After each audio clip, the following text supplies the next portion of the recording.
आज भारत की आज़ादी के 75 वर्ष पूरे हो गए हैं। इसी कड़ी में दिल्ली के छत्रसाल स्टेडियम में मुख्यमंत्री अरविंद केजरीवाल ने तिरंगा फहराया और भारत की आज़ादी के लिए संघर्ष करने और बलिदान देने वाले देशभक्तों को याद किया। वहीं इस मौके पर उन्होंने दूसरी पार्टियों पर निशाना भी साधा, जहां सीएम केजरीवाल ने कहा कि भारत के लोग दुनिया में सबसे ज़्यादा समझदार और मेहनती हैं। भगवान ने भारत को नदियों, पहाड़, खनिज और सब कुछ दिया है, फिर भी हमारा देश पीछे क्यों रह गया। वहीं सीएम केजरीवाल ने और भी कई बड़ी बातें कही, सुनिए।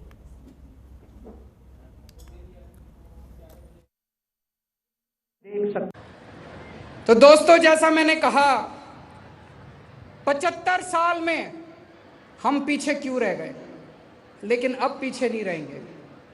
अगर 130 करोड़ लोग ये ठान लें कि भारत को दुनिया का नंबर 1 देश बनाना है। 75 साल पहले पूरा देश इकट्ठा हुआ था, हमने अंग्रेजों को उठा के बाहर फेंक दिया। आज अगर पूरा देश इकट्ठा हो जाए तो भारत को दुनिया का नंबर 1 देश बनाने से कोई नहीं रोक सकता। दोस्तों, आने वाला समय भारत का समय, फ्यूचर बिलोंग्स टू इंडिया, और मुझे पूरा यकीन है बहुत कम समय में, आने वाले समय में भारत दुनिया का नंबर 1 देश बन के रहेगा। ये 17 करोड़ बच्चों का भविष्य भी जगमगा सकता है, ये भी आगे बढ़ सकते हैं। दिल्ली ने करके दिखाया, जैसे दिल्ली ने करके दिखाया ऐसे पूरे देश के अंदर रोशनी आ सकती है। शर्त ये है, अपने देश के 130 करोड़ लोगों को आज संकल्प लेना पड़ेगा कि हमें भारत को दुनिया का नंबर 1 देश बनाना है। अगर हम सारे मिलकर संकल्प लेते हैं कि हमें भारत को दुनिया का नंबर 1 देश बनाना है, तो अगला संकल्प लेना पड़ेगा कि हमें भारत के हर बच्चे को, चाहे वो गरीब का हो चाहे अमीर का हो, उसको हर बच्चे के लिए अच्छी शिक्षा का इंतजाम करना पड़ेगा और फ्री शिक्षा का इंतजाम करना पड़ेगा, हर बच्चे के लिए करना पड़ेगा। देश में 10 लाख सरकारी स्कूल हैं, 50 लाख सरकारी टीचर्स हैं, 70 करोड़ बच्चे पढ़ते हैं। इसका अंदर स्कूल तो हैं, टीचर भी हैं, बच्चे भी हैं, सब कुछ हैं। सिस्टम खराब है। दिल्ली में भी सिस्टम खराब था, यह सिस्टम ठीक करना पड़ेगा। अगर केवल मैं दवाइयों का, टेस्ट का, कंज्यूमेबल का खर्चा देखूं जो इलाज करने के लिए खर्च होता है, तो पिछले 3-4 साल से दिल्ली सरकार सबका इलाज, पूरा इलाज मुफ्त कर रही है। और औसतन दिल्ली के एक निवासी के ऊपर पर पर्सन दिल्ली सरकार का 2000 रुपए का खर्चा आता है। बस 2000 रुपए का साल का। किसी को कम की जरूरत पड़ती है, किसी को जरूरत नहीं पड़ती, कईयों को ज्यादा की जरूरत पड़ती है। औसतन 2000 रुपए का। पूरे देश में 130 करोड़ लोग हैं।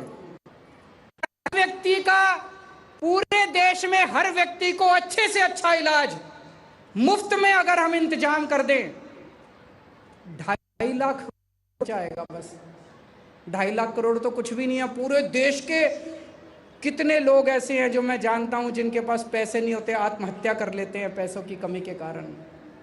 कितने लोग ऐसे हैं जिनके घर में पैसे नहीं होते इलाज के, जमीन बेचनी पड़ जाती है, औरत के जेवर बेचने पड़ जाते हैं, पूरा घर बर्बाद हो जाता है। हम पूरे देश के सारे लोगों का, 130 करोड़ लोगों का 2.5 लाख करोड़ रुपए में इंतजाम कर सकते हैं। अच्छे से अच्छे लोगों को अच्छा इलाज देना फ्री भी नहीं है। लोगों को अच्छा इलाज देना फ्री की रेवड़ी नहीं है। हमारे घर में कोई बीमार हो जाए, माँ बीमार हो जाए, भाई बहन बीमार हो जाए, बहन बीमार हो जाए, पिताजी बीमार हो जाए, बच्चे बीमार हो जाए, कुछ भी करना पड़े, जमीन बेचनी पड़े, जेवर बेचने पड़े, हम इलाज कराते हैं, नहीं कराते? हमारा 130 करोड़ लोगों का परिवार है। 130 करोड़ आज हमें प्रण लेना पड़ेगा। 130 करोड़ लोगों में कोई भी बीमार होगा, हमारा देश उसका इलाज कराएगा, उसका फ्री में इलाज कराएगा। यह भी मैंने स्टडी किया, बहुत सारे अमीर देश, कनाडा, इंग्लैंड, डेनमार्क, नॉर्वे, इन सब लोगों ने अपने सारे लोगों का फ्री इलाज का इंतजाम कर रखा है। तो अगर भारत को अमीर बनना है तो अपने को शिक्षा का और इलाज का अच्छा, शानदार और मुफ्त इलाज का इंतजाम करना पड़ेगा। नहीं, पूरा देश देशभक्ति मय है। पूरा देश आज़ादी के शहीदों को याद कर रहा है और साथ साथ एक ख्वाहिश भी पाल रहा है कि 75 साल में जो नहीं हुए उसको हमें आगे कैसे साकार करना है। सर, देश भर को क्या मैसेज देना चाहते हैं? नहीं, पूरे देश के लोगों से हम यही कहना चाहते हैं कि हमारे पुरखों ने इस देश को आज़ाद कराया, उनके सपनों को पूरा करने की जिम्मेदारी हमारी पीढ़ी की हो कि हम मिल करके उसे पूरा करें। पूरा देश आज आज़ादी का 75वां अमृत महोत्सव मना रहा है, जहां एक तरफ देश के प्रधानमंत्री नरेंद्र मोदी जी ने लाल किले से देश को संबोधित किया, वहीं दूसरी तरफ आज देश के मुख्यमंत्री अरविंद केजरीवाल जी ने छत्रसाल स्टेडियम में ध्वजारोहण किया और साथ ही साथ यहां से देश के लोगों को और जो स्कूली बच्चे यहां पे मौजूद थे उन्हें संबोधित करा। आप देख सकते हैं कितनी भारी मात्रा में यहाँ पे स्कूली बच्चे मौजूद हैं और साथ ही साथ मैं आपको बता दूं कई टुकड़ियों की यहाँ पर परेड भी निकाली गई थी, जिस परेड में कई लोग शामिल थे, कई लोगों को सम्मानित भी किया गया और यहाँ से देश को संबोधित कर मुख्यमंत्री जी ने बस देश को एक ही मैसेज दिया, हम होंगे कामयाब, हम होंगे कामयाब, हम होंगे कामयाब एक दिन। उनका जो उद्देश्य है वो अपने उद्देश्य पे लगे हुए हैं और साथ ही साथ कामयाबी की पूरी 4 लाइनों के साथ उन्होंने अपने देश को संबोधित करते हुए कामयाबी की ओर आगे बढ़ने को अग्रसर किया। दिल से जनतंत्र टीवी के लिए कैमरामैन महेंद्र के साथ भावना गिरी। खबरों के निष्पक्ष विश्लेषण के लिए सब्सक्राइब करें Jantantra TV and press the bell icon. Never miss any update.